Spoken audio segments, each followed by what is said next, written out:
доаѓа од Ленче и прашува како е можно да се здебелиш, а да се трудиш да се храниш здраво.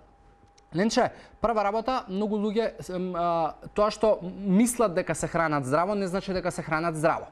Втора работа, тоа што се храниш здраво не значи дека се храниш и правилно, затоа што ако земеш ти можеш да јадеш цел ден овошје и тоа е како здраво, но од што е многу овошје веќе преминува во нездраво.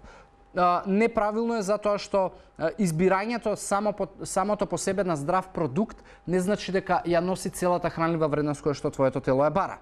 Затоа што еве ако го спомнавме овошјето или зеленчукот, таму имаш влакна, имаш витамини, минерали, но фалат протеини, фалат масти, фалат можеби одредени јаглехидрати, затоа целокупноста на исхраната е многу важна кога зборуваме за здраво хранење. И јас би терминологијата би ја користел правилно хранење, не само здраво.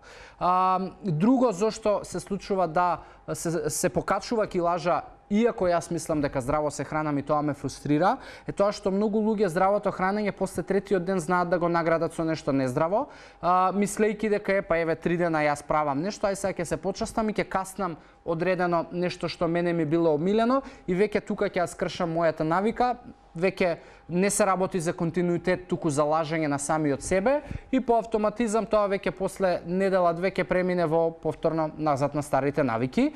И трета работа поради која што се случува тоа е затоа што многу луѓе здравото хранење го подразбираат да кратат што повеќе од исхраната и да редуцираат калории, но напротив тоа на долг рок носи контраефекти и самата знаеш дека после секоја диета јојо ефектите се многу брзи и многу брзо се враќаме на старата килажа, дури и повеќе од тоа што сме намалиле.